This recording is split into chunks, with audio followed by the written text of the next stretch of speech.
watched her literally walk 3 pairs of people to good spots. I'm like, why did they go before me? Because you're a single.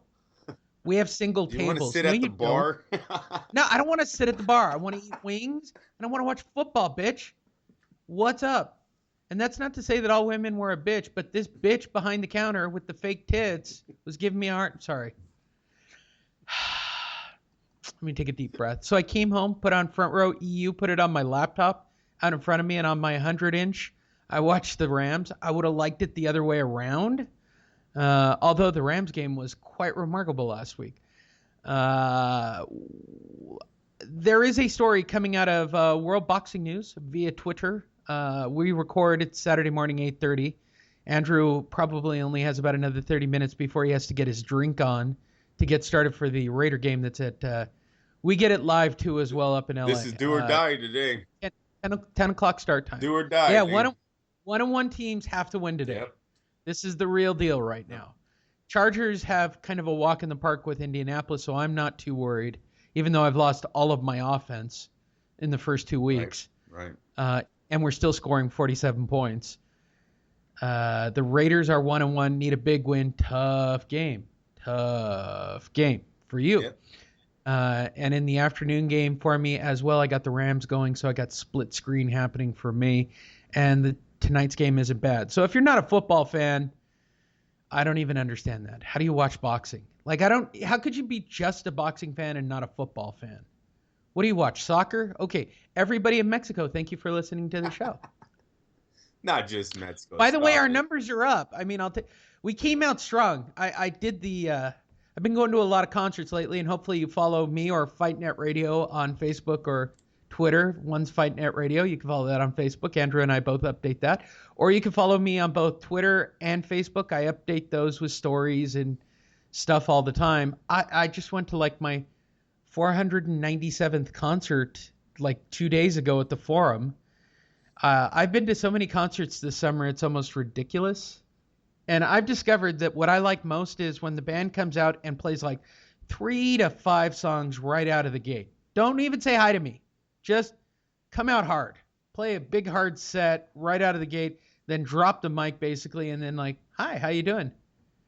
I just realized I should probably say, one of my favorite bands did that. He played 5 songs in a row and he stopped and he's like, I just realized I should probably come out here and say hi to you. Okay, I'm going to go play some more songs now. And so that's what I did today. I came out strong. Gave you the story. Right, Andrew was dropping the mic right on that Tyson Fury thing. Just fed up with Tyson Fury. Well, let me give you an update to that story right. via Twitter. Good.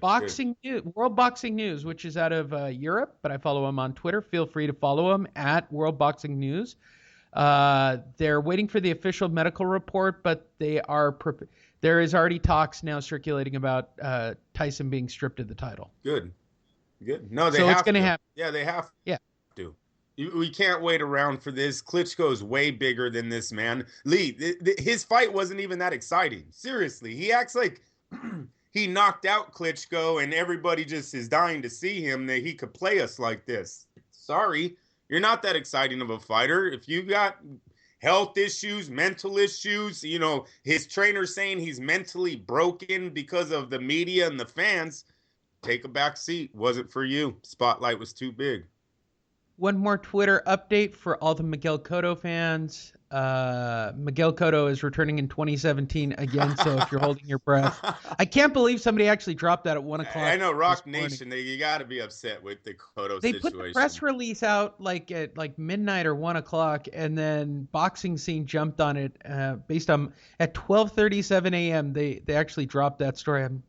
Okay. And you know what it might be too? Maybe it's Rock Nation's plan, but Cotto's been doing a lot of, selling, going to stores for them, doing signings, things like this. Yeah, aggressively. Yes, maybe they don't want him to take another loss and ruin that side of their deal they have with him in the contract. So you go ahead and parade him around wherever, a lot of Cotto fans would be. Make their money that way on selling merchandise, selling whatever he gets for his autographs, and then you put him in one more big fight, possibly a Kell Brook in the UK if the money's good enough, and Cotto will lose, and that'll be it for Cotto. But maybe it is a plan with Rock Nation, just thinking, you know what? He's not the fighter we thought he was going to be, so let's take this another route before we get him another loss. So just before we get into our featured story, I'm going to give you one little final tidbit that's happened in the last 24 hours. If you have been, I don't even know if you've seen this, Andrew, but you'll enjoy it. It's an open letter to boxing fans from Keith Thurman. Oh, shit. Yeah. No shit. His feelings. This is a quote unquote, this is written by Keith Thurman. Tell me this wasn't written by a publicist. There's been a lot of talk late that boxing is dead. Now, let me tell you where that started. Boxing is Dead was released by the LA Times. They wrote an article saying that boxing is dead. This inspired Larry Merchant to handwrite a note, and I'm not even bullshitting. I've seen that. Handwrite a note in response saying that it isn't. I'm just letting you know where this all starts because those of you guys are like the internet boxing community. You guys are like internet wrestling fans or the internet, whatever. You guys all think that you're smarter than the game. You're not. Okay? I love all the people listening to the show. And our numbers are up. Believe it or not. Our numbers are actually up. I would like to believe you listen to this show because we're sort of no nonsense, no bullshit guys. I will say it. My only goal by doing this show, Andrew will always make sure you have real news, and I will always make sure that I make all the news writers laugh. That's my job. Just by saying the shit they don't want any. Nobody would ever in their right mind who covers boxing do what I do because it affects your credentials. It affects your interviews. It affects the way you're treated. That's what the whole media room has become. They're all about credential. It's all about politicking and getting into the fights. Yep. Now, on that same note, let's take the Pacquiao fight. It's being done directly through Top Rank. Top Rank likes me. I cover their fights really well. I'm in good with their PR group. In fact, they know me by sight. I've showed up at fights without credentials and a ticket in my hand, and they're like, "Do you want a credential?" Yeah, that would be better than my $12 seat. Yes, please. Thank you.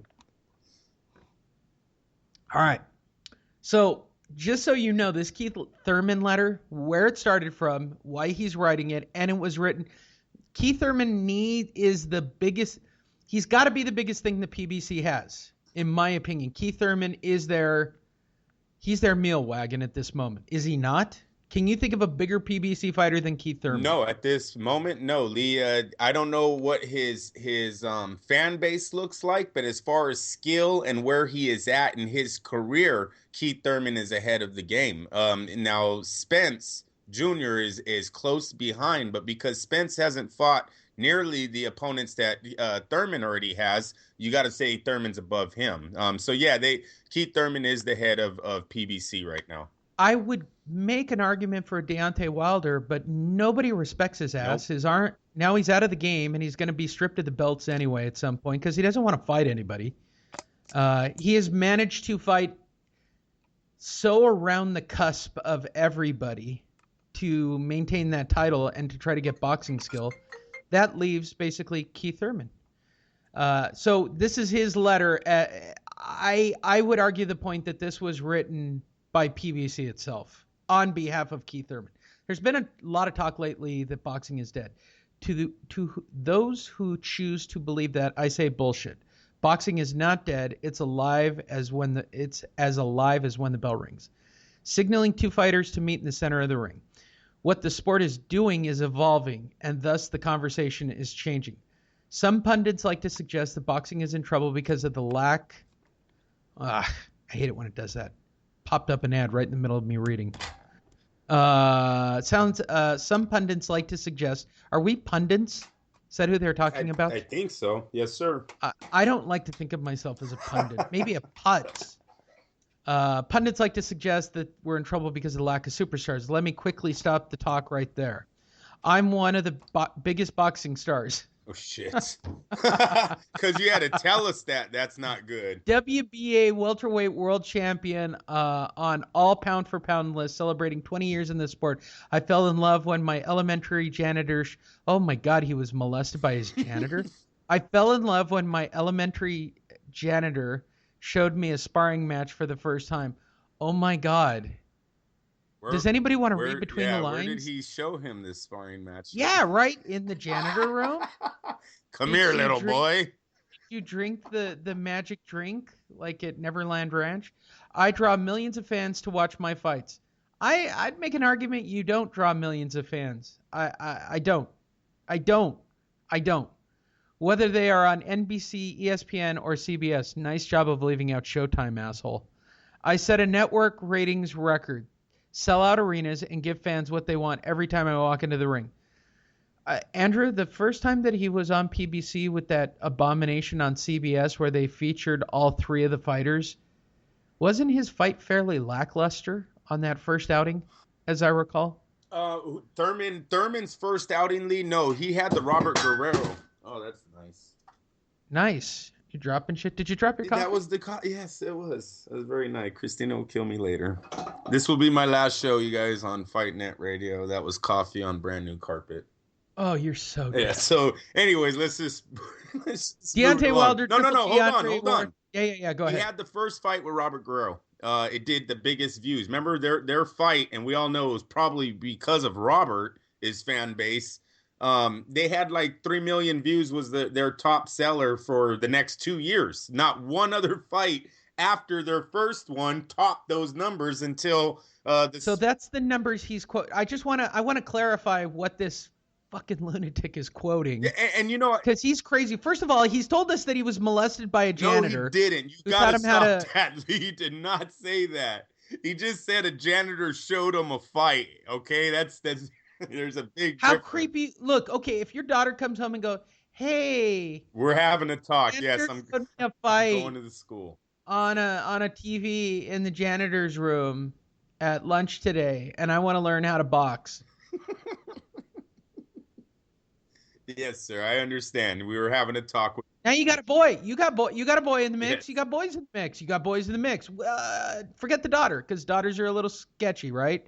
We're just going to kill people anyway in that particular case, because I have a daughter. All right. Boys. Your boy comes home. Dad, the janitor showed me a sparring match today. A sparring match. It wasn't even a fight. He showed me a sparring match. That's creepy. I know what you're saying, Lee. I hope it didn't happen, but I get it. I get what you're saying. What the fuck? Keith Thurman did not say he was touched by the janitor, though. No. How do you know it wasn't like the janitor from Notre Dame on that one movie? Maybe he's a good guy. What, maybe Rudy, exactly. Like Rudy Rudiger? Yes. Well, he might be a good janitor, Lee. You think it's going to be Rock? Might be the same guy. The guy who played Rock? The kindly janitor who knows more about the game than the coach, yeah. Wow, that's crazy. Look, where I disagree with him in that first paragraph is the fact that he said our sport has lack of stars. That's a lie. The stars are there. They're not fighting he's not each saying other. There's a lack of stars. He's saying that there are. He goes on to quote Deontay Wilder, Triple G, Andre Ward, Roman Gonzalez, Anthony Joshua, Terrence Crawford, Sergey Kovalev, and Canelo Alvarez are all superstar fighters who have tremendous victories in the past year on both cable and network TV. Yeah. Good job on his part to name everybody. Yeah, exactly. Some of those guys can't sell a damn ticket, though, Lisa. I don't know how you're... He also says you've also seen rising stars emerge. Watch him put over all the PBC guys. Robert Easter, Errol Spence, Carl Frampton, just to name a few. All three are PBC fighters. He's literally reading like just the staple. This is so written by PBC, it's ridiculous. We are all in one sport. Young, smart, hungry fighters who are... When does he put the greatest manager also in the sport right now is Al Heyman? I just got to say Hold on, it's got to be in there. I'm sure it is. There's got to be a mastermind line in here. They're all young, smart, hungry fighters who are fully aware of what the fans want to watch. No, they're not. Fights are fight. What? Fights are fights? What does that line mean? If I wrote that line, you know how much shit I would take on social media? That's the shit. Fights are fights. That's the shit they're sold. Put two athletes in a 16x16 ring, and may the best man or woman win. That's boxing. That's a lie. That is a lie. That's a lie. It's a prize fight. It's not just about two guys getting in a ring. It's not even a prize fight anymore. It's a contract fight. No, but you are contracted now. A top talent doesn't even have to win the fight. He is contracted to be in a fight. Yeah. You are guaranteed money for stepping in a 16x16 ring. That's the difference. Boxing is not a prize fight anymore. It's contract fighting, and that's why